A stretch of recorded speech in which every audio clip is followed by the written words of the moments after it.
ওমরের খেলাফত চলতেছে।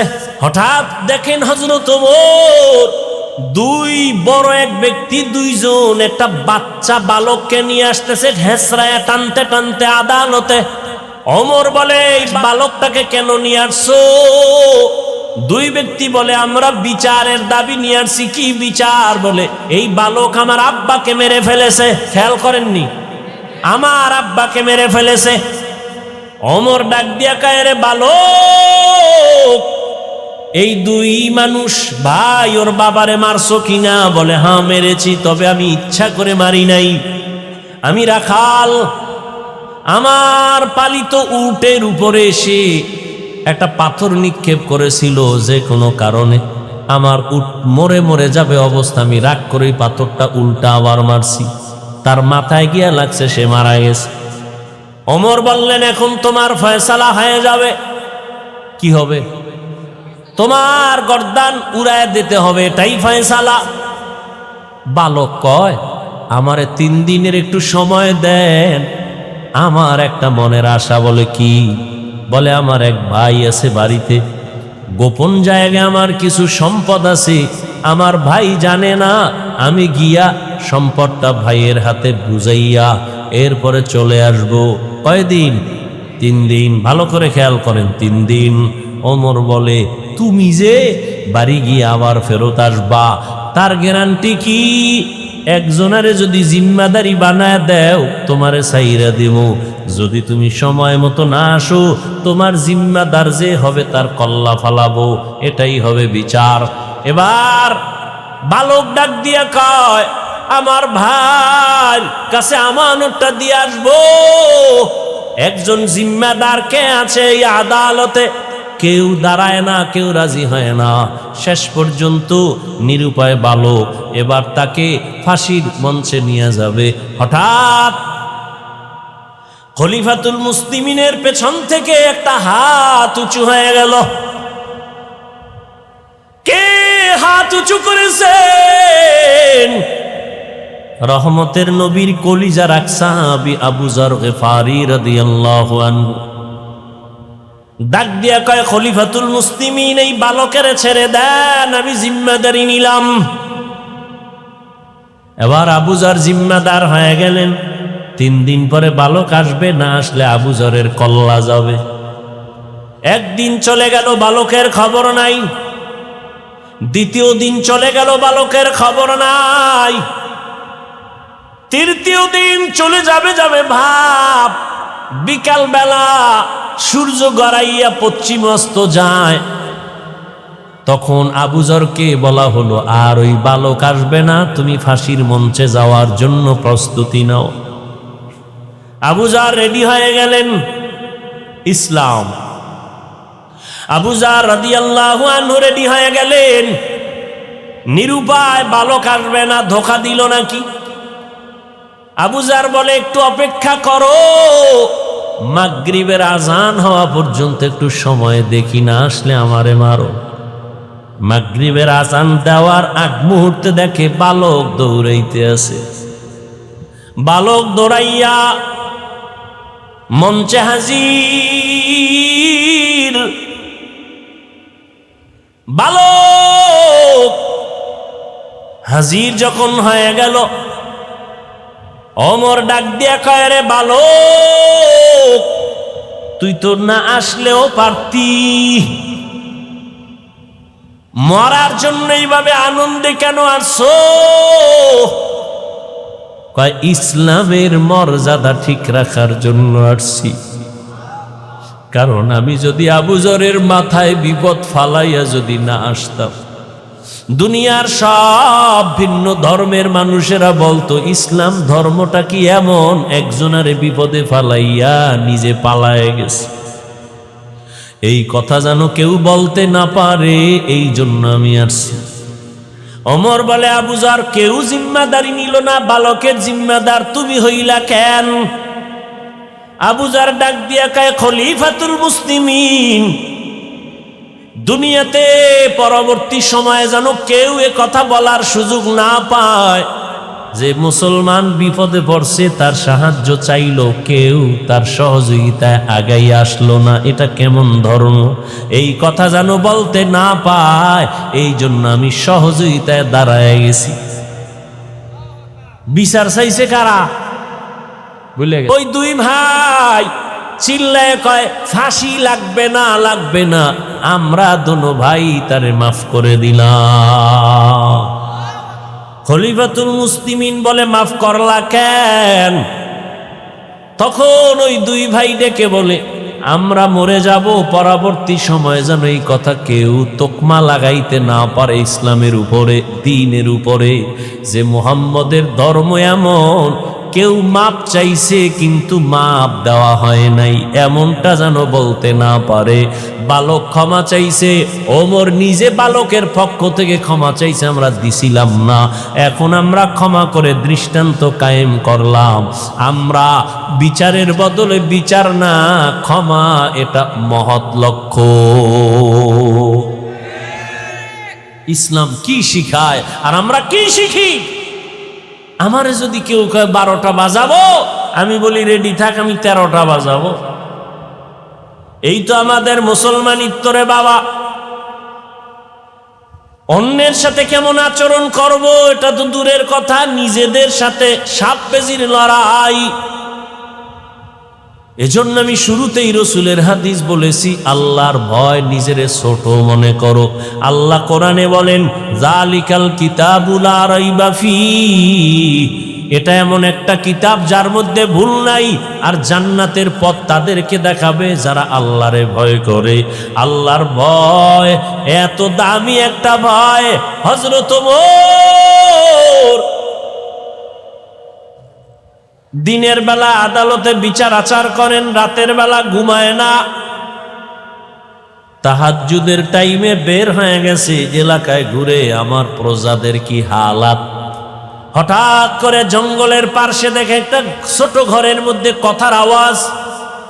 ওমরে ফারুক রাদিয়াল্লাহু তাআলা আনহু গোপনীয়তা রক্ষা করে আস্তে করে ঘরের পার্শ্বে দাঁড়ায়, শুনে মা আর মেয়ে কথা বলে দুইজনে। মা বলে আজকে উটের দুধ কম হয়ে গেল, পানি বেশি দিয়া বাজারে বিক্রি করতে নিবি। মেয়েটা ডাক দিয়া কয় আম্মা না, খলিফাতুল মুসলিমিন ওমরের পক্ষ থেকে নিষেধ, দুধের সাথে পানি মিশানো যাবে না। মায়ে কয় খলিফাতুল মুসলিমিন কি আসেনি, সে কি দেখবেননি, সে তো এখন ঘুমায়। মেয়েটা ডাক দিয়া কয় রে মা, খলিফাতুল মুসলিমিন যদিও দেখবে না, আল্লাহ তো দেখবেন, ফাঁকি দেওয়া যাবে না। ওমরে ফারুক রাদিয়াল্লাহু তাআলা আনহু কথা শুইনা গোপনে চলে গেছেন, কান্না করতে করতে চলে গেলেন। পরের দিন আদালতে ওই মেয়ে মাকে ডাকলো।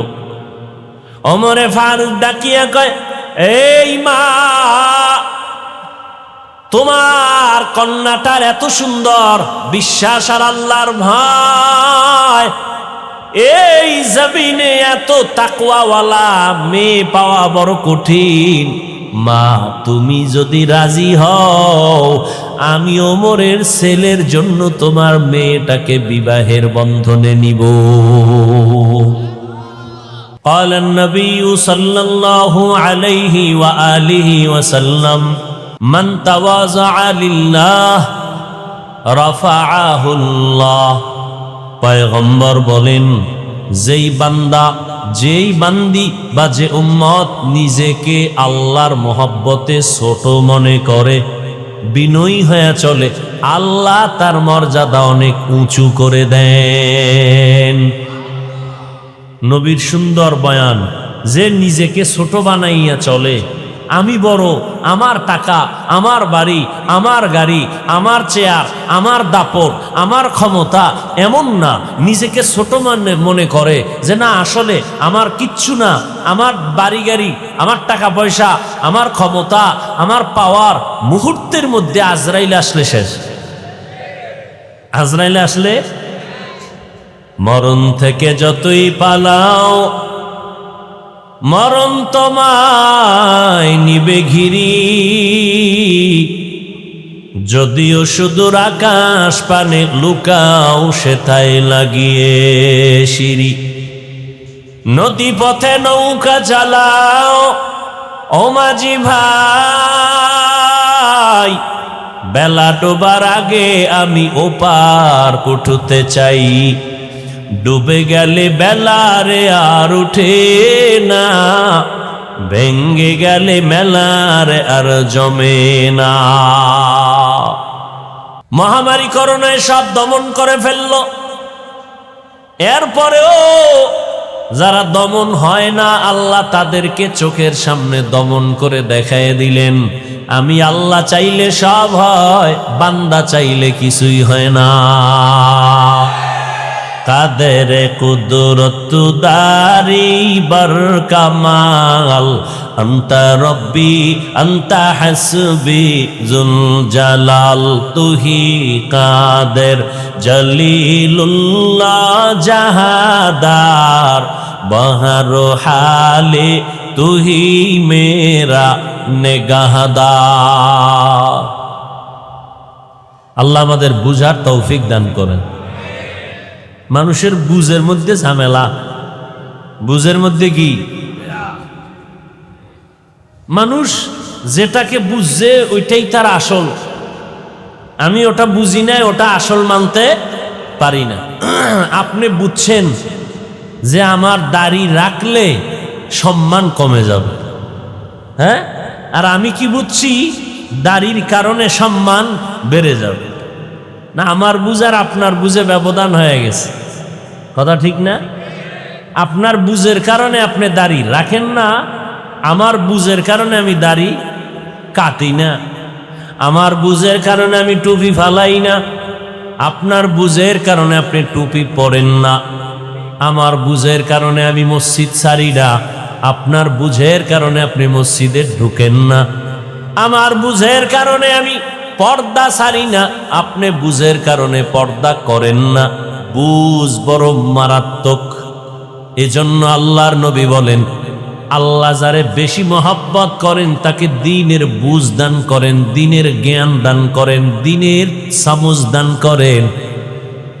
13টা বছর আবু জাহাল রহমতের নবীকে দেখলো, বয়ান শুনলো। কয় বছর? 13 বছর। এরপরেও আবু জাহাল কালেমা। অথচ যেই নবীজি এত মায়ার নবী, এক নজর তাকাইলে ক্ষুধা নিবারণ হয়ে যায়। সুবহানাল্লাহ। না ফজর ভরেন নাই, জহুর ভরেন নাই, আসর ভরেন নাই, মাগরিব না, এশাও না, এরকম আশেকে রসুল আছে না নাই? এরপরে টানছে বিড়ি। কি আপনি যে বিড়ি টানছেন না ড্রাগন ফল খাইছেন, এটা ঠোঁট দেখলে বোঝা যায় না? একজনে তেঁতুল খায়, কি খায়? কয় ভাই এটা কেমন লাগে? কয় ঠোঁটের মিস কলে বুঝো না? তেঁতুল টক না, ঝাল না মিষ্টি?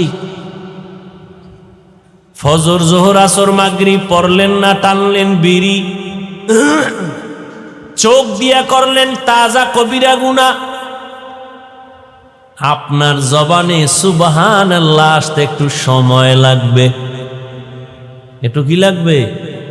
সময় লাগবে। ভাইরা আমার, আল্লাহ সবাইকে সহি বুঝ দান করেন। আবু জাহিল্লা 13 বছর নবীরে দেখাও কালেমা। নবীজির হাত মুবারকের মধ্যে পাথর নিয়ে কয়, আরে আবু জাহাল হাতের ভেতরে পাথর নিয়ে কয়, এই ভাতিজা যদি বলতে পারো আমার মুষ্টিতে কি আছে? কয় পারলে কি হবে? কয় এখন তোমারে নবী মানবো, কালেমা পড়বো। নবী বলেন আমি বলতে জানি না। তবে নবী একটু আওয়াজ দিলেন, হাতের মুষ্টিতে যা আছে একটু আওয়াজ দাও।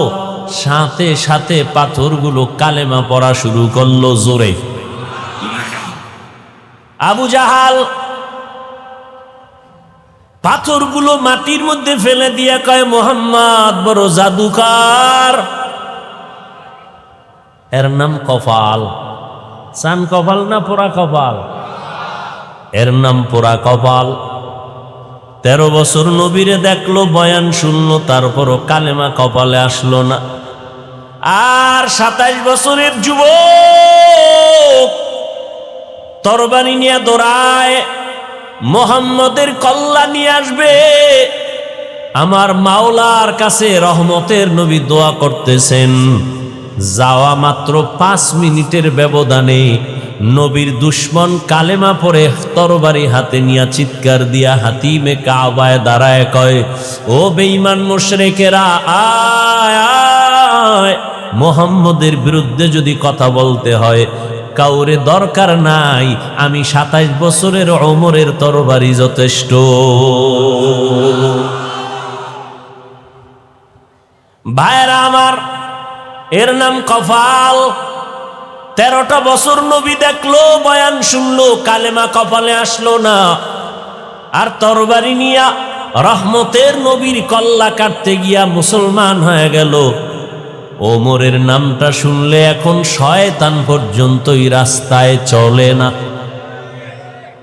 এটা বুঝেন কেমন বেডা, কেমন মানুষ যে শয়তান ভয় পায়। যেই শয়তান আল্লাহর সামনেও গাদ্দারি করতে দ্বিধা করে নাই, সেই শয়তান ওমরের ভয় পায়। একটা যুবক মদের বোতল হাতে নিয়ে রাস্তা দিয়া চলছে, অপর দিক থেকে ওমর আসতেছে। ওমরের দেখা যুবকের ভয়, মদের বোতল যদি ওমর দেখে আমার কল্লা ফালায় দিবে। এখন পিছনেও যেতে পারে না, শরীর কাঁপে, ভয়। সামনে যাবে, আগাচ্ছে, ওমর আসতেছে। চোখের পানি ছাড়ে না, অন্তর দিয়া ডাকছে, হে মালিক, ওমরের হাত থেকে তুমি আমাকে নিরাপদ করে দাও।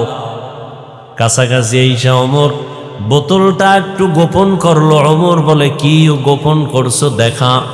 মদের বোতলটা যখন খুলছে, ওমর তাকায় দেখে মদের একটা ফোঁটাও বোতলে নাই, পুরা বোতলটাই দুধের দ্বারা ভরা। কুদরত কার? বিশ্বাস করেননি? পৃথিবীতে মানুষের বিবেক দ্বারা যেটা অসম্ভব, এটা আমার কুদরতের আল্লাহ দ্বারা সম্ভব। মরা গাছে কথা বলতে পারে, আল্লাহ যদি কুদরতি ক্ষমতা দেন। পারে না? পারে না? দুধের বাচ্চা কথা বলতে পারে, আল্লাহ যদি ক্ষমতা দেন। এটাই আল্লাহর কুদরত। আল্লাহ পাক রব্বুল আলামিন যদি সম্ভব অসম্ভবকে সম্ভব করতে পারেন, এটা মুমিনের ঈমানের দাবি। যে আল্লাহ অসম্ভবকে সম্ভব করতে পারেন না বা ক্ষমতা রাখেন না, এমন দুর্বল আল্লাহকে আমরা মানি না। আমরা তো এই শক্তিশালী আল্লাহকে মানি, যেই আল্লাহ ফেরাউনের মতো বীর যোদ্ধাকে পানির মধ্যে চুবানি দিয়া ধ্বংস করে দিলেন। যে আল্লাহ নমরুদের একটা অসুস্থ মশা দিয়া ইতি টেনে দিলেন। ওই আল্লাহ আছে না নাই?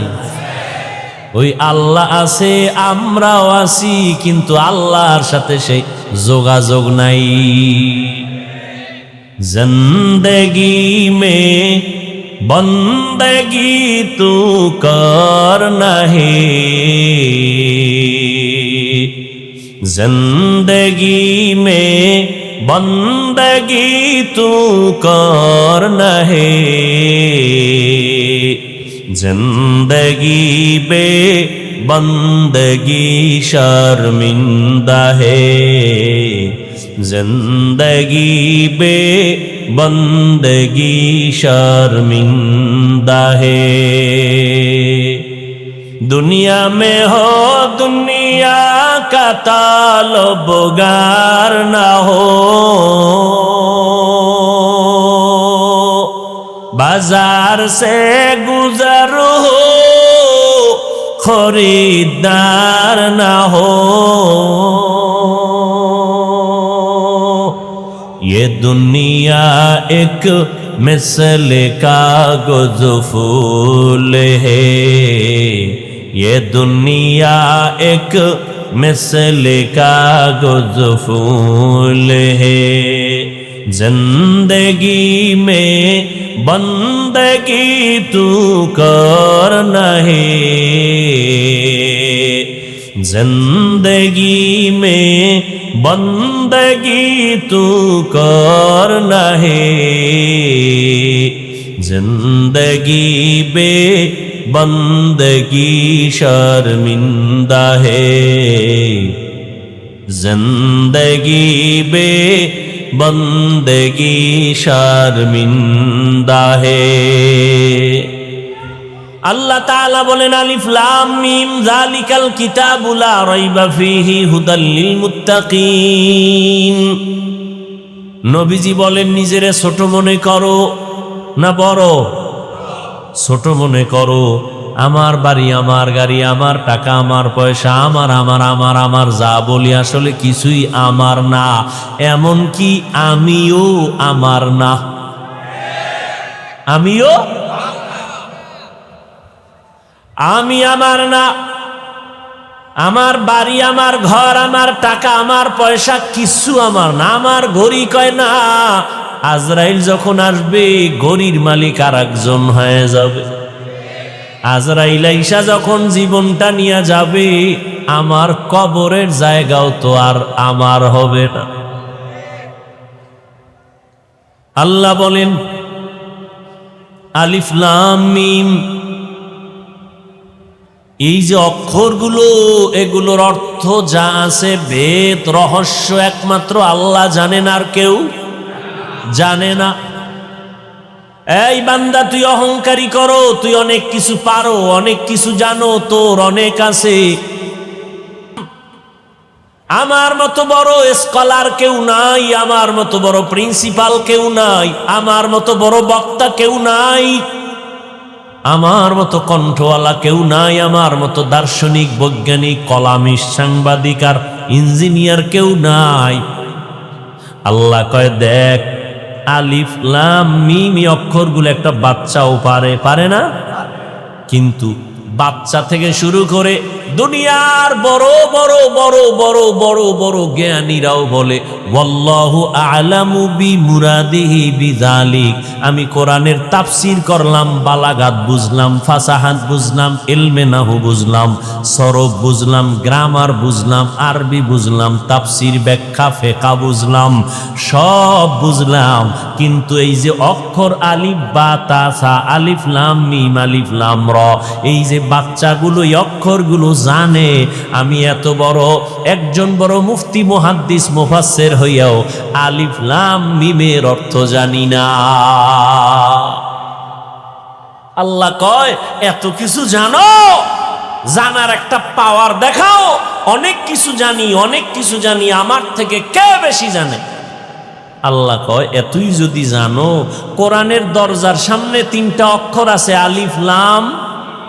এতই যদি জানো, কোরআনের দরজা দিয়ে ঢুকার সময় 3টা অক্ষরের ব্যাখ্যা কর।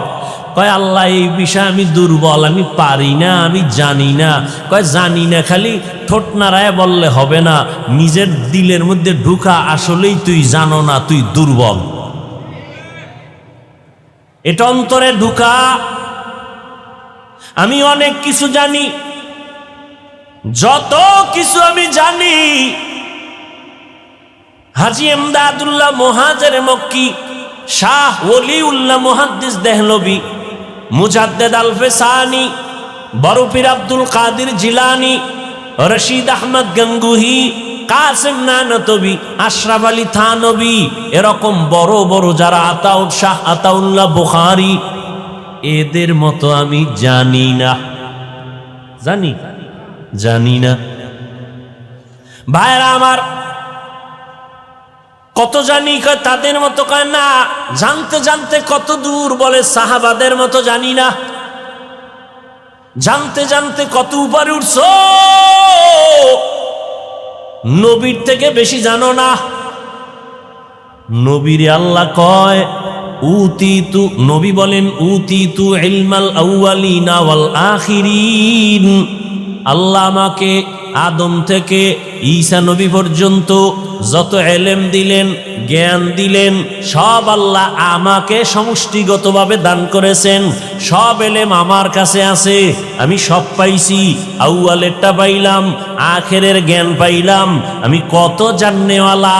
আল্লাহ কোরআনে কয়, মা উতিতুম মিনাল ইলমি ইল্লা কালিলা। ও নবী, আপনি জানেননি আমি আপনাকে কতটুকু জ্ঞান দিয়েছি। আমার জ্ঞানের বিশাল বড় ভান্ডার থেকে আপনাকে যা দিয়েছি খুবই সামান্য দিয়েছি। নবী কয় আউয়াল আখেরের সব পেয়েছি। আল্লাহ কয় আপনি সব পেয়েছেন ঠিক আছে, আমি দেনেওয়ালা কি পরিমাণ দিছি এটা আমার পাত্র থেকে যে কি দিছি এটা আমি না জানি। কথা বুঝেননি আপনারা? আমার পকেটে 1 লাখ টাকার বান্ডিল আছে, কথার কথা আবার পেছ লাগাইয়েন না। আমার পকেটে 1 লক্ষ টাকার বান্ডিল। একজনে আমার কাছে এসে কয় হযরত আমারে 1000 টাকা দিবেননি। আমি তারে 5000 দিলাম। কয় হাজার? লোকটা খুশি না বেজার? চাইছে কত? পাইছে কত? 5000 ভয়ে লাভ দিয়ে লঙ্গি সিরিয়ালাইজ খুশিতে। চাইছি 1000, পেয়েছি 5000। অনেক অনেক অনেক দিয়েছে আমাকে হাফিজ ভাই। আমি বলি আমার পকেটে যেই পরিমাণ আছে সেই পরিমাণ অনুযায়ী তোমাকে সামান্য দিয়েছি।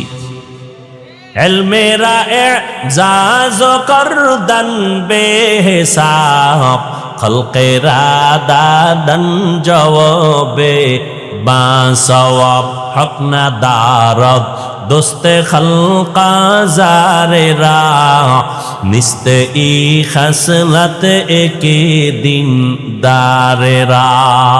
নবী যার কোনো তুলনা,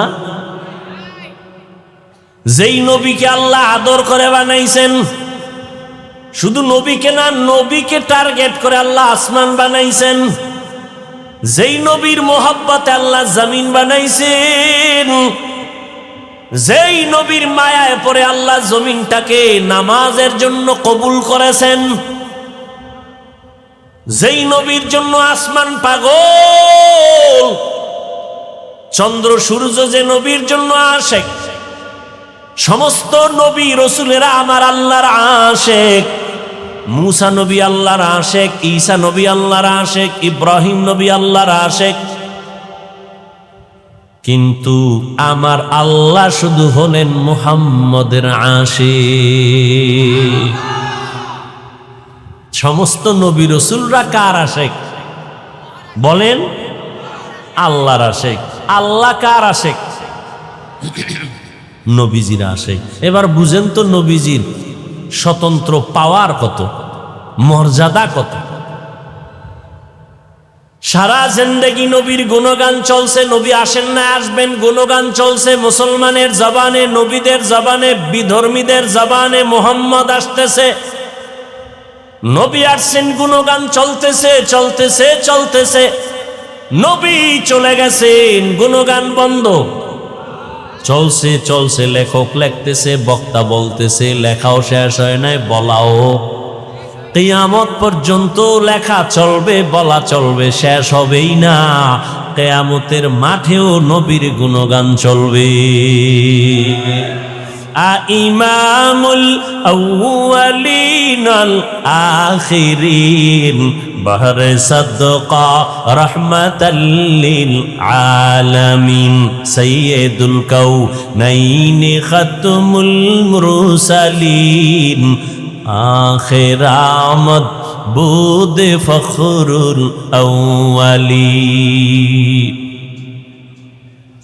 এমন একজন নবী আল্লাহ আমাদের দান করেছেন, আমাদের কপাল ভালো।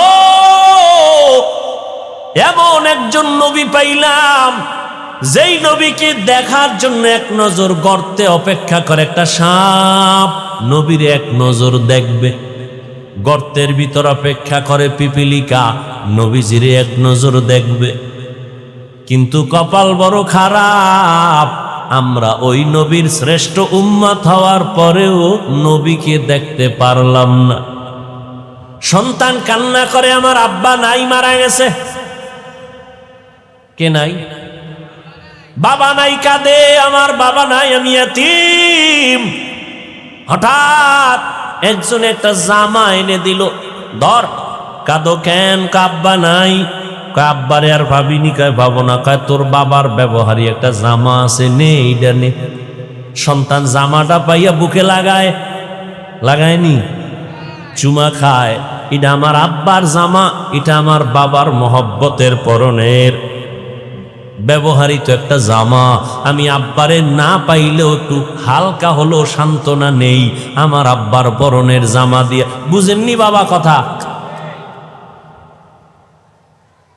ও আল্লাহর বান্দারা, এমন মায়ার নবী, যে নবীর জন্য আসমান জমিন গ্রহ নক্ষত্র সব আশেক, কিন্তু এদের এত মূল্য নাই। আমি বান্দার যে মূল্য, কিয়ামতের দিন রহমতের নবী বলেন, আমার সাথে আমার উম্মত জান্নাতে যাবে।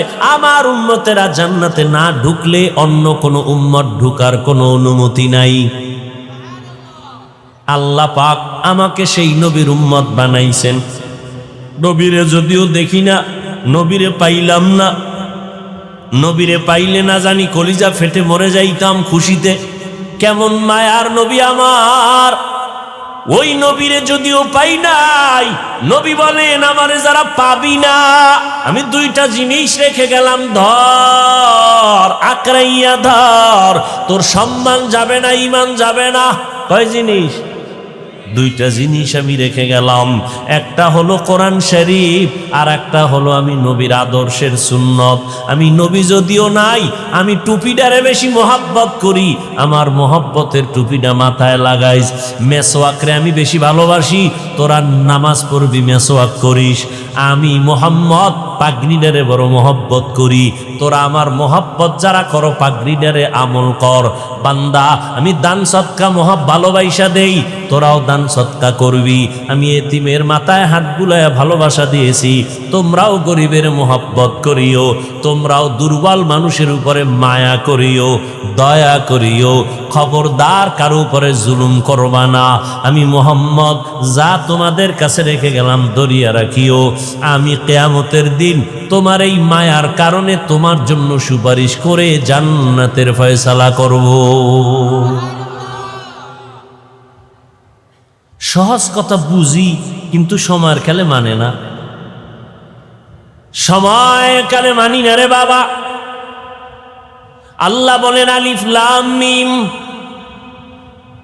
এই অক্ষরগুলোর তর্জমা ব্যাখ্যা দুনিয়ার কোন মুফাসসিরিনে কেরাম জানেন না। অতএব এখান থেকে তোমাকে দুর্বল বানায় দিলাম। নিজেরে ছোট মনে করো, বড় মনে করা যাবে না। বড় যে মনে করে তার পতন মরার আগেই শুরু হয়ে যায়। বড় বড় বড় দাবি করার একমাত্র যিনি উপযুক্ত তিনি আমার আল্লাহ। আল্লাহু সব থেকে বড়কে, যার বড়র উপরে আরো বড় আছে, সে কি আর বড়? হ্যাঁ, আপনি টাকায় বড়, কিন্তু আপনার থেকে টাকাওয়ালা আরো নাই, তাহলে আপনি কিসের বড়? আপনি ক্ষমতার পাওয়ার দেখায় বলবেন আমি বড়, আপনার থেকে আরো পাওয়ারওয়ালা আছে, অতএব আপনি বড় না। আমার মাওলার থেকে পাওয়ারওয়ালা কেউ নাই, আমার আল্লাহ বড়। আমার আল্লাহর থেকে ধনী কেউ নাই, আমার আল্লাহ বড়। ইয়া আইয়ুহান নাস আনতুমুল ফুকারাউ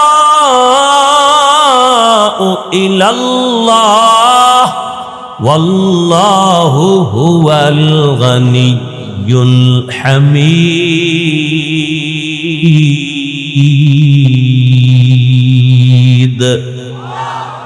गर तवक्कुल मीकुनी हर सुबह शाम मीरा सानद रिज़्क़ तू अज़ला मकाम जुज़्बा हक़ची ज़े मखाज़ इंसुजा फज़ले उ आमस्ते दरजुम ला जहा।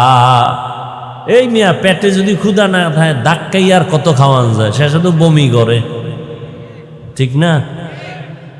বক্তার মাস্তানিতে বয়ান হয় না। আজীবনে কথাটা মনে রাখবেন, যত ভাগরি বেঁধে বই না কেন আর মেকআপ লাগাইও যদি চেহারা সুন্দর করে বই আর কণ্ঠরে খালি বাজ দেই, আল্লাহর কসম বক্তার কোনো মাস্তানিতে আর বাহাদুরিতে আর এলেমের গরমে বয়ান হয় না।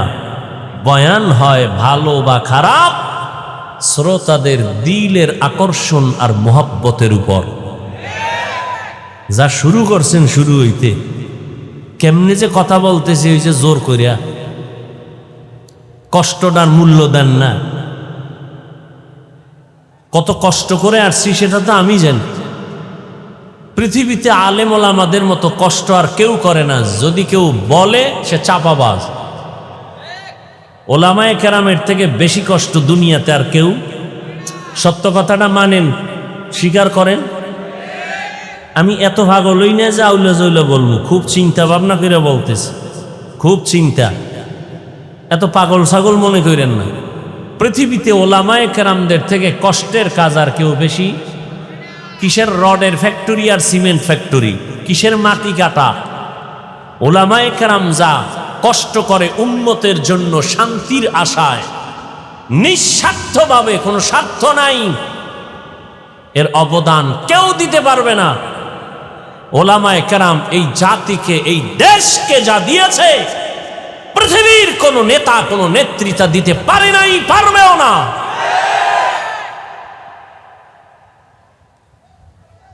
দুনিয়াতে যারা কিছু দেয় তারা কিছু চায়, কিছু।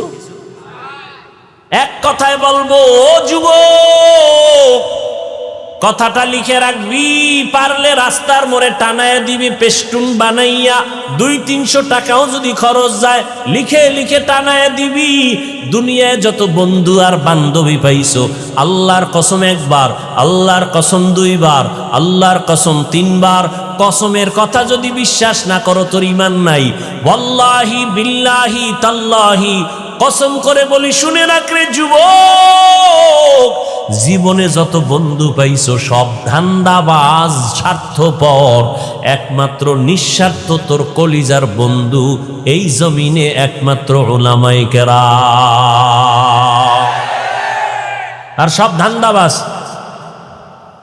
স্বার্থপর। স্বার্থে আঘাত লাগলে দল থেকেই নাম কাটবে না, কল্লা কেটে দিবে। কেমন দল করো, কেমন দল করো যে স্বার্থে আঘাত লাগলে নাম কাটবে না, কল্লা কাটবে।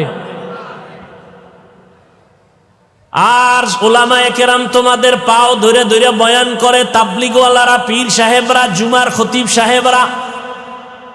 বিনিময়ে তুমি গালি ছাড়া কিছুই দাও না, বকা দাও, সালাম দাও না। বাপ লয়ে থাকো হুজুর আমারে দিবে, কারণ আমগো মসজিদের টাকা নিয়ে চলে, খানা খায়। আমি কেন ইমাম সাহেবরে সালাম দিব? আমি রিক্সা ড্রাইভারের ইমাম সাহেব সালাম দিবে। ও আল্লাহর বান্দারা, যতই তুমি করতে চাও, যা কিছু করো, কোনোদিন আলেম কষ্ট পায় না, গালিও দেয় না, বরদোয়াও করে না, বরং দেখলেই আগে সালাম দিয়া হাসি মুখে কথা বলে। মহামারী করোনায় মাস্কের উপরে মাস্ক, ট্রিপল মাস্ক লাগায় মরবে না? 2টা শিক্ষিত কুলাঙ্গার সন্তান, শিক্ষিত কুলাঙ্গার, করোনায় বাবায় আক্রান্ত হয়ে মরে গেল। টাকা দিয়া এলাকার গরিব ছেলেদের কয় বাবার লাশটা রাস্তায় ফেলে আস। রাস্তায় ফেলে আসলো, জানালা দরওয়াজা লক করে দিল। সন্তান একটা নজর তাকাইয়াও দেখলো না বাবার লাশটা কুত্তায় খাইলো নাকি জানাজা হলো। ও জাতি, ইতিহাস ভুলিও না রে বাবা। এই সোনার বাংলায় শত শত করোনার লাশ আমার টুপিওয়ালা আলেম ওলামারা কাঁধের মধ্যে নিলেন, গোসল করাইলেন, কাফন পরাইলেন, জানাজা পরাইলেন, কবরে দাফন করছেন। শত শত লাশ করোনার হুজুরেরা কবরে রাখলেন, গোসল করাইলেন। ইতিহাস ভুলিস না রে যুবক, একজন হুজুরেও করোনায় মরে না। মরছে করোনায়। কত ব্যবসায়ীর ব্যবসা নাই, করোনার কারণে কত চাকরিজীবীর চাকরি নাই, স্কুল বন্ধ, কলেজ বন্ধ, ভার্সিটি বন্ধ, চাকরি বন্ধ, ট্রেন বন্ধ, গাড়ি বন্ধ, ফ্যাক্টরি বন্ধ, সব বন্ধ, একটা মাদ্রাসাও বন্ধ হয় নাই। ওলামায়ে কেরাম, সরকার লক্ষ কোটি কোটি কোটি টাকা ব্যয় করিয়া র্যাব বানাইছে, আর্মি বানাইছে, পুলিশ বিডিআর বানাইছে, না বানায় নাই? এদের হাতে অস্ত্র দিছে, লাঠি দিছে, উল্টা পাল্টা করলে বেত্রাঘাত করো, দুর্নীতি বন্ধ করো, পারে নাই? পারছে? দুর্নীতিতে সোনার বাংলা চ্যাম্পিয়ন হয়ে গেছে। কিন্তু তাকাইয়ে দেখছো রে যুবক, বেতের বাড়ি লাগে না, সরকারের 1 টাকাও খায় না। এই আলেম ওলামারা মানুষের দ্বারে দ্বারে গিয়া পাও ধরিয়া ধরিয়া বিনয়ের সাথে বয়ান কইরা, কান্না দিয়া, দোয়া দিয়া এই সমাজের হাজার হাজার লাখ লাখ মানুষেরে নামাজি বানাইছে, সন্ত্রাসীরে পাক্কা মুমিন বানাইছে, মদ পান করনেওয়ালার মদের বোতল ফালাইছে। আগে নামাজ পড়তো না, এখন নামাজ ছাড়ে না। আগে রোজা রাখতো না, এখন রোজা ছাড়ে না। আগে বেপরদায় চলতো, এখন বেপরদায় চলে না। আগে মানুষের উপরে জুলুম করতো, এখন মানুষের মহব্বতে বুকে লাগায়। এটা দুনিয়ার টাকাওয়ালা অস্ত্র দিয়া পারে নাই, একমাত্র চোখের পানি আর আদর্শ দিয়া পেরেছে যারা, তারা নিঃস্বার্থ তোমাদের বন্ধু ওলামায়ে কেরাম। পুলিশে আসামি পিটায়, কাঁদে না। আর একজন আল্লাহর বান্দা বয়ান করে, 500 হাত দূরে বসে একটা যুবক হাউমাউ করে কাঁদে, আল্লাহ মাফ করে দাও। ওরে মারলো কে? একটু ব্রেন খাটাও, জ্ঞান খাটাও, কয়দিন আর বাহাদুরি করবা? মহামারী করোনায় কত তাজা লাশ চোখের সামনে চলে গেল, এমন একটা দিন নাই পানির নিচে, গাড়ির নিচে লাশের খবর নাই। কয়দিন আর বাহাদুরি করবি রে যুবক, কয়দিন আর বাহাদুরি করবা? যতই মাস্তানি করো, মরণ যেদিন আসবে কেউ তোমারে আর কাছে ডাকবে না, কাছে আসবে না। আল্লাহ পাক রব্বুল আলামিন বলেন, জালিকাল কিতাবু লা রাইবা ফীহি, এটা কোরআন এমন একটা কিতাব যার মধ্যে কোনো ভুল আছে? ভুল? 1500 বছর পর্যন্ত কত শত মহা ব্যক্তিরা আল্লাহর কোরআনের ভুল বের করার জন্য অপচেষ্টা করেছিল, পারে নাই। বরং বহু বিধর্মী কালেমা পড়ে কোরআনের কাছে মুসলমান হয়েছে। আমরা তো এখনো বলি কোরআন শরীফের একটা ভুল বের করে দাও। এটা তো আমরা সিন্ধুকে তালা মেরে রাখি নাই, এটা ওপেন। হিন্দু ভাই যদি বলে কোরআন পড়বো, আমি টাকা দিয়ে কিনে দিব, নেও তুমি পড়ো। কারণ এটা এমন একটা কিতাব যেটা ধরলে বরকত হয়, যেটা দেখলেও বরকত, যেটা পড়লেও বরকত হয়। যেই কথা শুনলে এত দিল কাঁদে, দুনিয়ার আর কোনো কবিতা এত দিল কাঁদে না।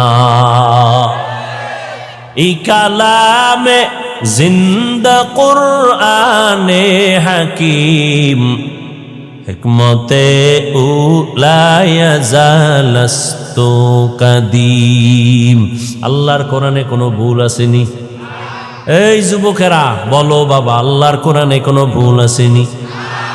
আমাকে একটু জবাব দাও। এই কোরআন আল্লাহ পাক যে দিলেন, নবী বললেন 2 জিনিস ধরে রাখো, কোরআন আর আমি মুহাম্মদের আদর্শ। ও যুবক বাবারা, মদিনার নবীর আদর্শে টুপি পরলাম, দাড়ি রাখলাম, নামাজ পড়ি, পর্দা করি, হালাল খাই, গালি দেই না। বলো আমগো সম্মান কমছে, তুমগো সম্মান বাড়ছে? হ্যাঁ, বরং সারা দুনিয়াতে মুসলমানের দুশ্মন। এরপরও 1500 বছর পরেও দেখো, যাদের কাছে নবীর আদর্শ আছে এদের সম্মান এখনো কমে নাই।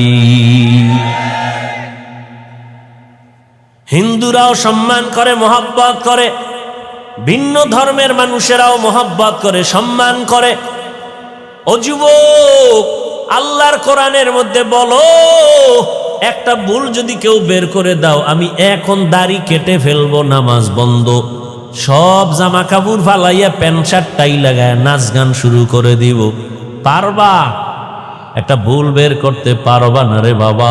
বরং এবার বলো, ওই কোরআন শরীফে জান্নাতের বয়ান আসেনি, জাহান্নামের বয়ান আসেনি? কে জান্নাতে যাবে কে জাহান্নামে যাবে তাও আমার আল্লাহ বয়ান করেছেন। আল্লাহ বলেন, আমি কোরআনটা কেন দিলাম? জান্নাতের পথ দেখাবে, ভালো পথ দেখাবে, তবে সবাইকে দেখাবে না।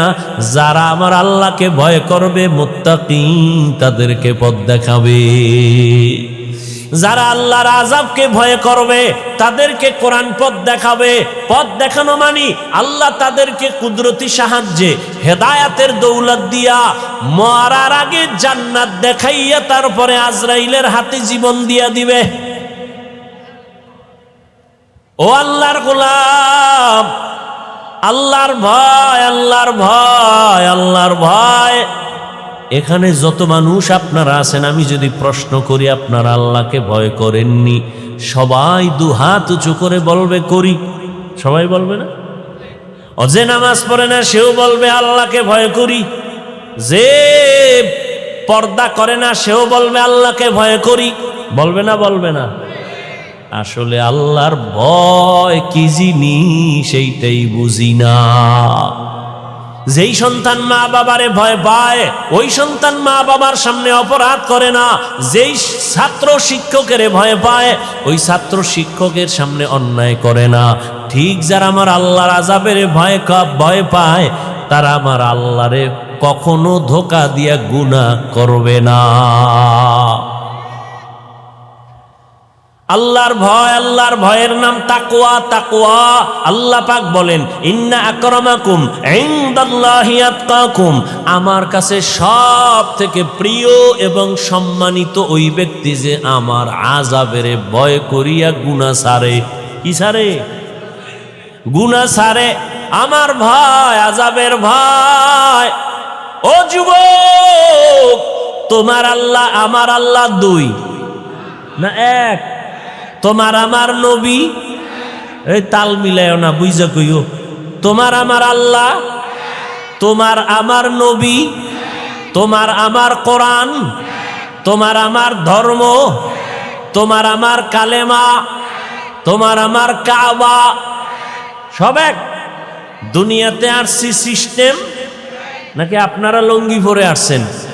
বিদায়বেলা কাফনের সংখ্যা হবে আমার জন্য একটা বেশি, রিক্সা ড্রাইভারের জন্য একটা কাফন কম। সবার বেলায় কয়টা? তিনটা কাফন। কালার হবে আলাদা। আমি হুজুরদের কাফনের কালার এক রকম, যারা হুজুর না তাদের কাফনের কালার আর এক রকম। কে হুজুর কে হুজুর না, কে আলেম কে মূর্খ, কে ডাক্তার কে রোগী, সবার কাফনের সংখ্যাও এক, কালারও। কাফনে লেখা থাকবে বড় হুজুরের লাশ, ডাক্তারের লাশ। কাফনে যেদিন ঢুকবি সেই দিন সব বাহাদুরি শেষ হবে। গোলামের লাশটাও যেমন পড়ে থাকবে, মালিকের লাশটাও তেমন পড়ে থাকবে। আমি বক্তার লাশটাও যেমনে পড়ে থাকবে, তুমি শ্রোতার লাশটাও তেমন পড়ে থাকবে। কাফনে লেখা থাকবে না হাফিজুর রহমানের লাশ। কবরের সাইজও হবে না আলাদা? আপনাদের এলাকার মানুষ অনেক লম্বা, এই জন্য কবর হবে 6 হাত। হ্যাঁ, কবরের সাইজও হবে এক। কবরে মাটি দিয়া সবাই চলে যাওয়ার পরে প্রশ্ন হবে 3টা, সবার বেলায় এক নাকি আলাদা? হুজুরদের প্রশ্ন এক রকম, আপনাদের আর এক রকম।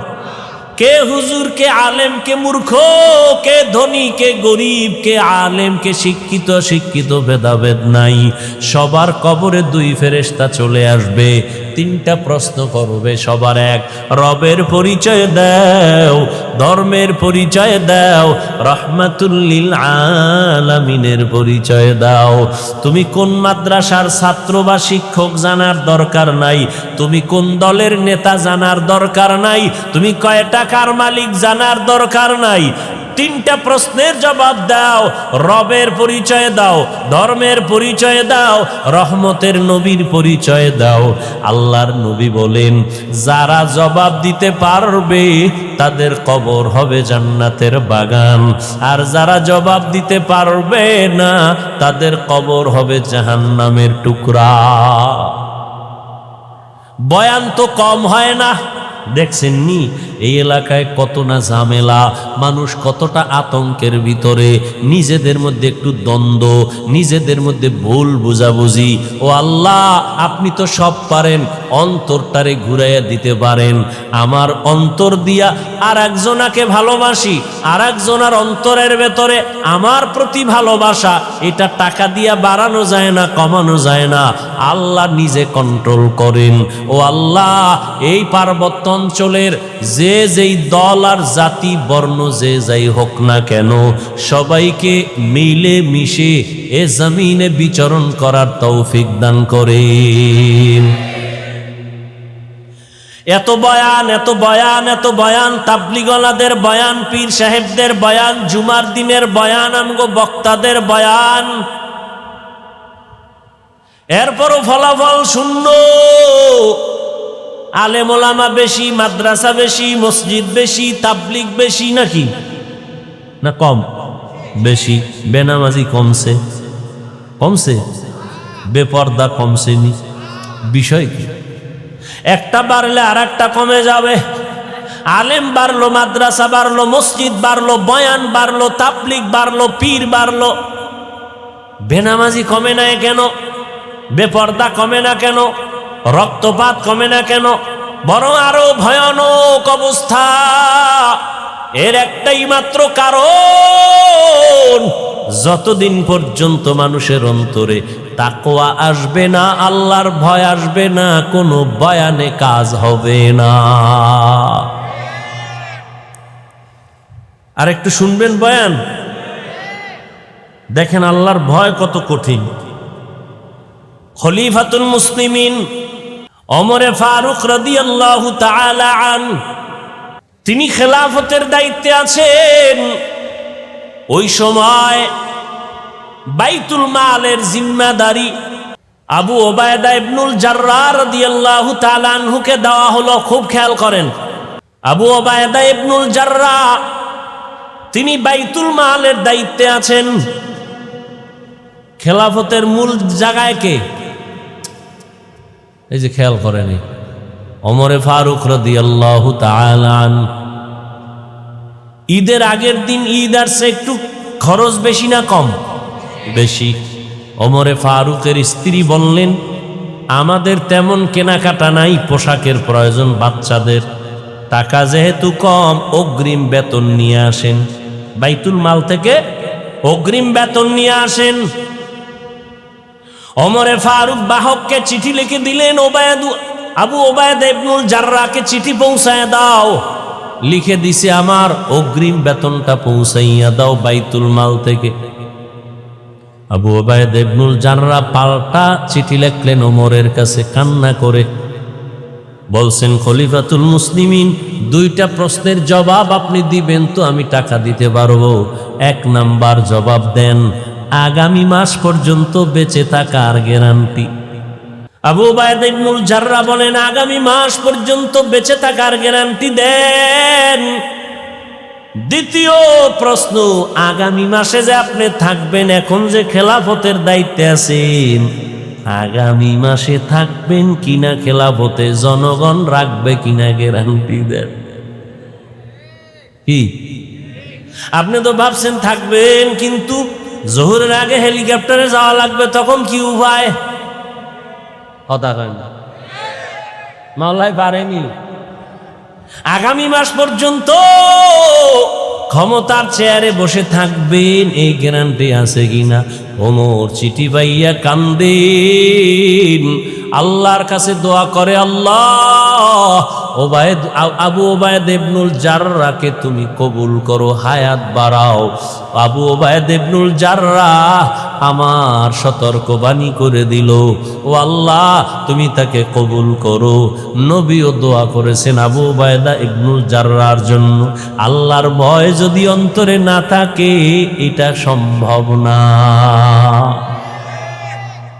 ওমরের খেলাফত চলতেছে, হঠাৎ দেখেন হযরত ওমর দুই বড় এক ব্যক্তি দুইজন একটা বাচ্চা বালককে নিয়ে আসতেছে হেসরায়া টানতে টানতে আদালতে। ওমর বলে, এই বাচ্চাটা বালকটাকে কেন নিয়ে আসছো? দুই ব্যক্তি বলে, আমরা বিচারের দাবি নিয়ে আসছি। কি বিচার? বলে, এই বালক আমার আব্বাকে মেরে ফেলেছে। খেয়াল করেননি, আমার আব্বাকে মেরে ফেলেছে। ওমর ডাক দিয়া কয়, রে বালক, এই দুই মানুষ ভাই, ওর বাবারে মারছো কিনা? বলে, হ্যাঁ মেরেছি, তবে আমি ইচ্ছা করে মারি নাই। আমি রাখাল, আমার পালিত উটের উপরে এসে একটা পাথর নিক্ষেপ করেছিল, যে কোনো কারণে আমার উট মরে মরে যাবে অবস্থা, আমি রাগ করে পাথরটা উল্টা আবার মারছি, তার মাথায় গিয়া লাগছে, সে মারা গেছে। ওমর বললেন, এখন তোমার ফয়সালা হয়ে যাবে। কি হবে? তোমার গর্দান উড়ায় দিতে হবে, এটাই ফয়সালা। বালক কয়, আমারে 3 দিনের একটু সময় দেন, আমার একটা মনের আশা। বলে, কি? বলে, আমার এক ভাই আছে বাড়িতে, গোপন জায়গায় আমার কিছু সম্পদ আছে, আমার ভাই জানে না, আমি গিয়া সম্পদটা ভাইয়ের হাতে বুঝাইয়া এরপরে চলে আসব। কয়দিন? 3 দিন। ভালো করে খেয়াল করেন, 3 দিন। ওমর বলে, তুমি যে বাড়ি গিয়ে আবার ফেরত আসবা, তার গ্যারান্টি কি? একজনারে যদি জিম্মাদারি বানায় দেও, তোমারে সাইরা দেব। যদি তুমি সময় মতো না আসো, তোমার জিম্মাদার যে হবে তার কল্লা ফালাবো, এটাই হবে বিচার। এবার বালক ডাক দিয়া কয়, আমার ভাই কাছে আমানতটা দিয়ে আসবো। একজন জিম্মাদার কে আছে এই আদালতে? কেউ দাঁড়ায় না, কেউ রাজি হয় না। শেষ পর্যন্ত নিরুপায় বালক, এবার তাকে ফাঁসির মঞ্চে নিয়ে যাবে। হঠাৎ খলিফাতুল মুসলিমিনের পেছন থেকে একটা হাত উঁচু হয়ে গেল। কে হাত উঁচু করেছেন? রহমতের নবীর কলিজার এক সাহাবী আবু যর গিফারি রাদিয়াল্লাহু আনহু। ডাক দিয়া কয়, খলিফাতুল মুসলিমিন, এই বালকের ছেড়ে দেন, আমি জিম্মাদারি নিলাম। এবার আবু যর জিম্মাদার হয়ে গেলেন। 3 দিন পরে বালক আসবে, না আসলে আবু যরের কল্লা যাবে। একদিন চলে গেল, বালকের খবর নাই। দ্বিতীয় দিন চলে গেল, বালকের খবর নাই। তৃতীয় দিন চলে যাবে ভাব, বিকাল বেলা সূর্য গড়াইয়া পশ্চিম অস্ত যায়। তখন আবু যরকে বলা হলো, আর ওই বালক আসবে না, তুমি ফাঁসির মঞ্চে যাওয়ার জন্য প্রস্তুতি নাও। আবু যর রেডি হয়ে গেলেন। ইসলাম। আবু যর রাদিয়াল্লাহু আনহু রেডি হয়ে গেলেন। নিরুপায়, বালক আসবে না, ধোঁকা দিল নাকি? আবু যর বলে, একটু অপেক্ষা করো, মাগরিবের আজান হওয়া পর্যন্ত একটু সময় দেখি, না আসলে আমারে মারো। মাগরিবের আজান দেওয়ার আগ মুহূর্তে দেখে বালক দৌড়াইতে আছে। বালক দৌড়াইয়া মঞ্চে হাজির। বালক হাজির যখন হয়ে গেল, ওমর ডাক দিয়া কয়, রে বালক, তুই তো না আসলেও পারতি, মরার জন্য এইভাবে আনন্দে কেন আসছো? কয়, ইসলামের মর্যাদা ঠিক রাখার জন্য আসছি। কারণ আমি যদি আবু যরের মাথায় বিপদ ফালাইয়া যদি না আসতাম, দুনিয়ার সব ভিন্ন ধর্মের মানুষেরা বলতো ইসলাম ধর্মটা কি এমন, একজনারে বিপদে ফালাইয়া নিজে পালায়ে গেছে। এই কথা যেন কেউ বলতে না পারে, এই জন্য আমি আসছি। ওমর বলে, আবু যর, কেউ জিম্মাদারি নিল না, বালকের জিম্মাদার তুমি হইলা কেন?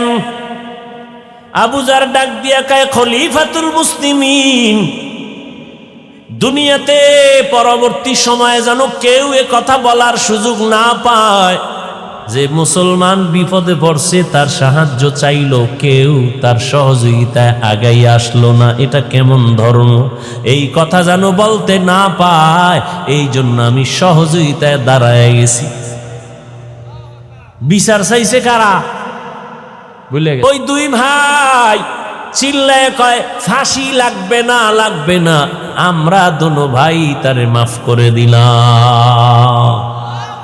খলিফাতুল মুসলিমিন বলে, মাফ করলা কেন? তখন ওই দুই ভাই ডেকে বলে, আমরা মরে যাব, পরবর্তী সময় যেন এই কথা কেউ তোকমা লাগাইতে না পারে ইসলামের উপরে, দ্বীনের উপরে, যে মুহাম্মদের ধর্ম এমন, কেউ মাপ চাইছে কিন্তু মাপ দেওয়া হয় নাই, এমনটা যেন বলতে না পারে।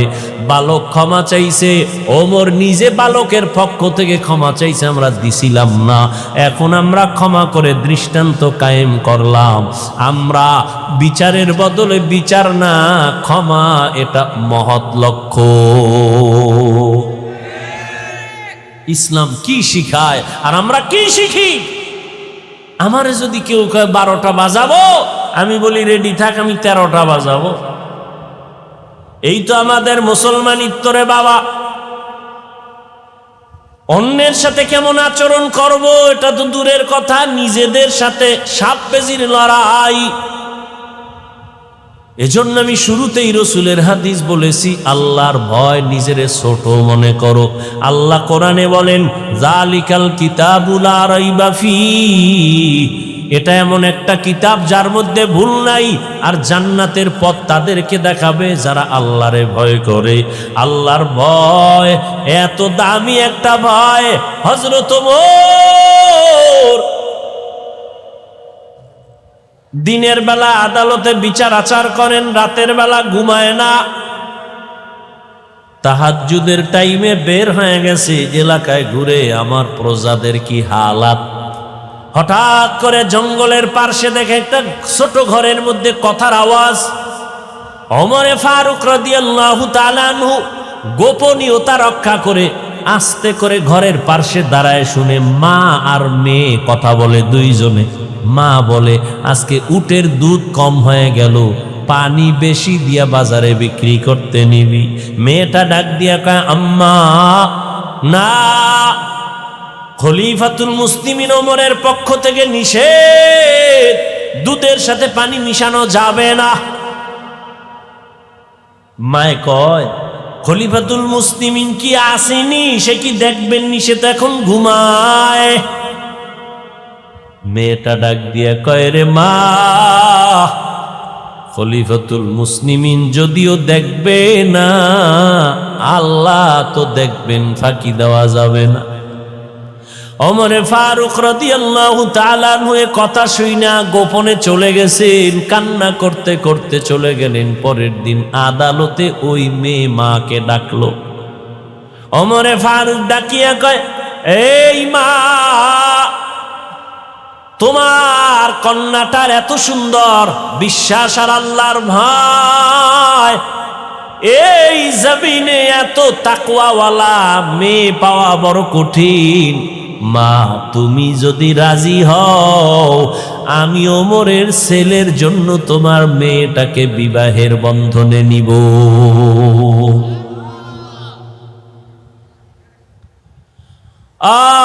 আল্লাহর ভয়, তাকওয়া আজকে ভয় নাই। যত অন্যায় চলতেছে, আল্লাহর ভয় নাই, জবাবদিহিতার চিন্তা নাই। আল্লাহ বলেন, আমার ভয় অন্তরে জমা করো, আমার ভয়, আমার আযাবের ভয়। একটা ছাত্র যদি ওস্তাদের শাস্তির কারণে কান্না করে ভয়, একটা সন্তান যদি মা বাবার শাস্তির কারণে ভয়ে কান্না করে। ওরে সাহাবায়ে কেরামরা যাদেরকে আল্লাহ জান্নাতের গ্যারান্টি দিলেন, তাদের ইতিহাস পড়ো। মৃত্যু পর্যন্ত শুধু কান্নার আওয়াজ। আল্লাহর আদালতে কেমনে দাঁড়াবো?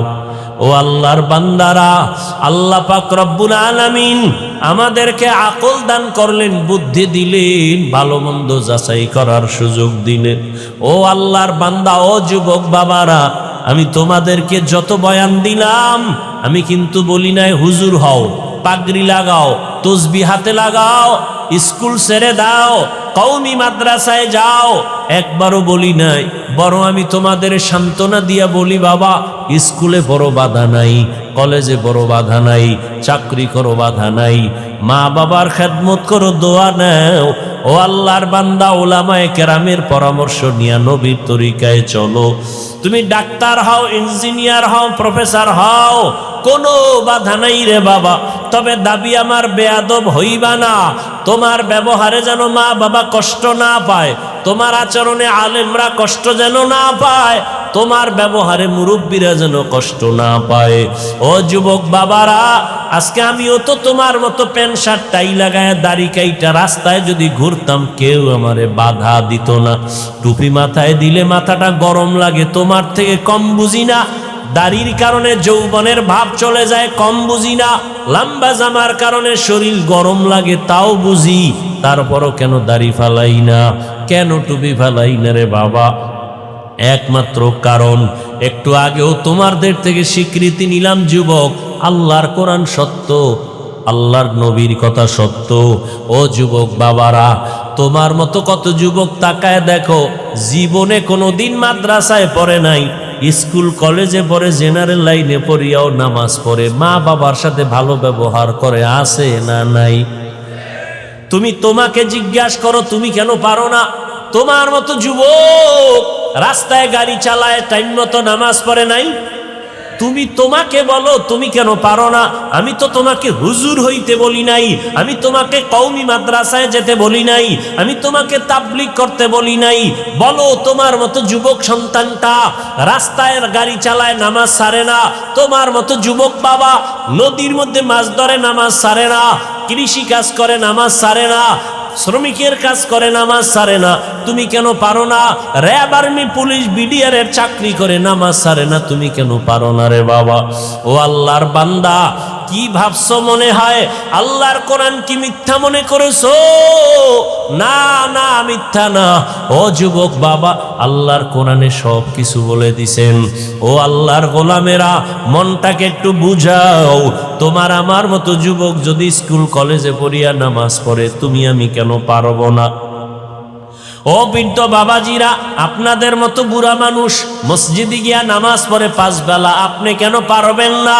ও পর্দার আড়ালের মা বোনেরা, আপনাদের মতো কত মা বোন স্বামীর মাল হেফাজত করে, 5 ওয়াক্ত নামাজ পড়ে, মোবাইলে সময় নষ্ট করে না।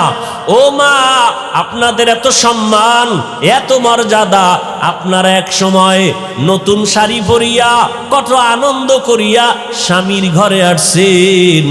একদিন এমন সামনে আসবে, সাদা কাফন পরিয়া কবরের দেশে যেতে হবে রে মা। সন্তান মা মা বলে কাঁদবে, মা আপনার জবানে কোনো আওয়াজ হবে না। এরে আম্মা জান, আপনাদের এত মর্যাদা আল্লাহ দিলেন, আপনারা নবীদের মায়ের মতো মা, সাহাবায়ে কেরামদের মায়ের মতো মা। এই স্টেজে 5টা সন্তানের মাথায় পাগড়ি দেওয়া হলো, ওরা কোরআনের হাফেজ হয়ে গেছে। ও মা, আপনার কি মনে চায় না আপনি একটা ভালো সন্তানের মা হবেন? আপনার সন্তান ডাক্তার হবে, তবে বেয়াদব হবে না।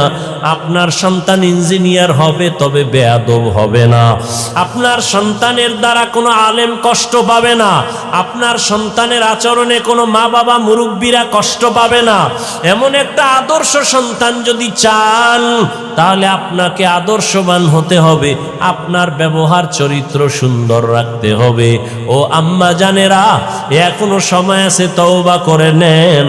মরণের পরে কবরে গেলে কেউ আপনার আর আপন থাকবে না। ও যুবক বাবারা, আল্লাহর কাছে মনে মনে তওবা করো আর বলো, হে মালিক, জীবনে শয়তানের ধোকায় কম গুনাহ করি নাই। ও আল্লাহর বান্দারা, আজকে আমার ডানে বামে বন্ধু বান্ধবের অভাব নাই, কিন্তু মরণ যখন আসবে আমার গায়ের গেঞ্জি জামা আমার আপনজনেরা বেলেট দিয়া কেটে কেটে রেখে দিবে। সাদা কাফনের প্যাকেট বানাইয়া এমন জায়গায় কবরে রাখবে যেখানে দিনের বেলাও যাইতে বড় ভয় লাগে। এই চোখের সামনে কত যুবকের লাশ দেখলাম আর জানাজা পড়াইলাম। ও যুবক, ঘুমের বিছানায় তো কত যুবক মরিয়া যায়। তুমি যে ঘুমাইতে যাও, তোমার কি ভয় লাগে না ঘুমের মধ্যে যদি আজরাইল আইসা হাজির হয় আর তুমি উঠতে পারবা না? ও যুবক বাবা, এখনো সময় আছে, তওবা করে নেও। আল্লাহর আযাব সইতে পারবা না রে বাবা। এত আমল, এত নামাজ, এত রোজা, এত সুন্দর ইখলাস আর তাকওয়া সাহাবায়ে কেরামরা করার পরেও তারা মৃত্যু পর্যন্ত কান্না করেছেন। আবু বকরের কান্নার আওয়াজ, ওমরের কান্নার আওয়াজ, ওসমান রাদিয়াল্লাহু তাআলা আনহুর কান্নার আওয়াজ। আল্লাহর আদালতে কেমনে দাঁড়াবো? ও বাবারা, তোমার আমার মায়ার নবী, যে নবীর কোনো গুনাহ নাই, সেই নবী পর্যন্ত হাসরের মাঠের কথা স্মরণ করে কান্না করতেছেন। আম্মাজান আয়েশা রাদিয়াল্লাহু আনহা বলেন, নবী আপনি কাঁদেন কেন? কিয়ামতের ভয়ানক অবস্থার জন্য কান্না করি। আমার উম্মতের কি উপায় হবে হাসরের মাঠে? নবীরা পর্যন্ত বেকার আর হায়া কাঁদবেন, উম্মতের কথা ভুলে যাবেন। আমার উম্মতের কি উপায় হবে সেই সময়? আমার উম্মতেরা কোথায় চলে যাবে? আমার উম্মত জাহান্নামে যদি যায়, আমি নবী জান্নাতে যেতে পারবো না। ও নবীর আশিক, নবী যদি কান্না করতে পারেন হাসরের ভয়ঙ্কর অবস্থার কারণে, তোমার আমার কপাল এত খারাপ, গুনার কারণে দিলটা পাথর, এ কারণে চোখে পানি নাই। গুনার কারণে হাত না পাক, চোখ না পাক, জিহ্বা না পাক, অন্তর না পাক। এখনো সময় আছে, তওবা করে নেও। আল্লাহকে মনে মনে ডাকো আর বলো, হে আল্লাহ, এই ময়দানে আমার মতো গুনাহগার আর কেউ নাই রে আল্লাহ। চোখের দ্বারা, হাতের দ্বারা, জবানের দ্বারা কত গুনাহ করেছি। আমার ভাই, আমার মা, আমার বোনেরা কেউ আমার গুনার খবর জানে না। যদি জানতো, কেউ আমাকে আর সমাজে ডাকতো না, সম্মানের চোখে দেখতো না। ও আল্লাহ, আপনি জানেন আমি কত বড় জাহান্নামের আসামি, গুনাহগার। আপনি জানার পরেও রাগ করিয়া সম্মানের চেয়ার থেকে ফালাইয়া দেন নাই, খানা বন্ধ করেন নাই, বাতাস বন্ধ করেন নাই, সূর্যের আলো বন্ধ করেন নাই। দুনিয়াতে একবার, দুইবার, তিনবার অন্যায় করলে পুলিশ ধরিয়া নিয়ে যায়, জেলখানায় দেয়, কত রিমান্ডে দেয়। ও আল্লাহ, আপনি তো একবারও বিপদে ফালাইলেন না। আজকে তওবার নিয়ত করতেছি, জীবনে আর গুনাহ করব না, দাড়ি কাটবো না, বেপরদায় চলবো না, মা বাবাকে কষ্ট দিব না। ওলামায়ে কেরামের পরামর্শ নিয়া নবীর তরিকা মানিয়া চলবো, 5 বেলার নামাজ যথাসময়ে আদায় করব। তওবার নিয়ত যদি করতে পারো ভাই, আমার মাওলার কাছে গোপনে বলো, মরিয়া গেলে যাব, হায়াতের মালিক আমার আল্লাহ, রিজিকের মালিক আমার আল্লাহ। মরিয়া গেল আর নামাজ ছাড়বা না, বেপরদায় চলবা না, দাড়ি কাটবা না, মা বাবাকে কষ্ট দিবা না, নবীজির তরিকা মেনে উলামায়ে কেরামের পরামর্শ নিয়ে চলবা, আল্লাহর ভয় তাকওয়া অন্তরে জমাইবা। যদি তওবা করার মতো কারো অন্তর তৈরি হয়, কোনো মুনাফিকি দুর্বলতা না থাকে, যাদের অন্তরে খাঁটি তওবার নিয়ত আছে, দুটো হাত আল্লাহকে দেখাইয়া দাও। আয় আল্লাহ, আমাদের হাতগুলো কবুল করে নেন, তওবা কবুল করে নেন আল্লাহ। আমরা গুনার কারণে লজ্জিত হইয়া তওবার জন্য হাত তুলেছি, আর গুনাহ করব না, নাফরমানি করব না, আর নামাজ ছাড়ব না, বেপরদায় চলব না, দাড়ি কাটব না, মা বাবার সাথে আর বেয়াদবি করব না। উলামায়ে কেরামের পরামর্শ নিয়ে নবীর তরিকায় চলবো। আমাদের তওবা কবুল করে নেন, তওবার উপরে মজবুত হইয়া চলার তৌফিক দান করেন, আমিন। আলহামদুলিল্লাহি রাব্বিল আলামিন, ওয়াসসালাতু ওয়াসসালামু আলা সাইয়্যিদিল আমবিয়াই ওয়াল মুরসালিন ওয়া আলা আলিহি ওয়া আসহাবিহি আজমাইন। ইয়া আরহামার রাহিমিন, ইয়া আরহামার রাহিমিন, ইয়া আরহামার রাহিমিন। রব্বিরহামহুমা কামা রব্বায়ানি সগীরা। আল্লাহুম্মা ইন্নাকা আফুউন কারীম তুহিব্বুল আফওয়া ফা'ফু আন্না। আল্লাহুম্মা ইন্না নাসআলুকা রিযাকা ওয়াল জান্নাহ ওয়া নাউযু বিকা মিন সাখাতিকা ওয়ান নার। আল্লাহুম্মা ইন্না নাউযু বিকা মিনাল বারাসি ওয়াল জুনুনি ওয়াল জুযামি ওয়া সাইয়্যিল আসকাম। ও দয়ার মালিক,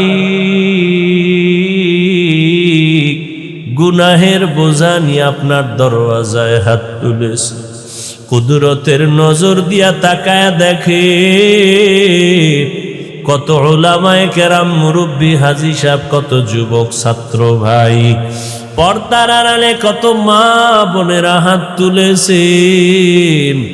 আমরা শয়তানের ধোকায় পড়ে গুনাহ করেছি, তওবার নিয়তে হাত তুলেছি, আর গুনাহ করব না রে আল্লাহ।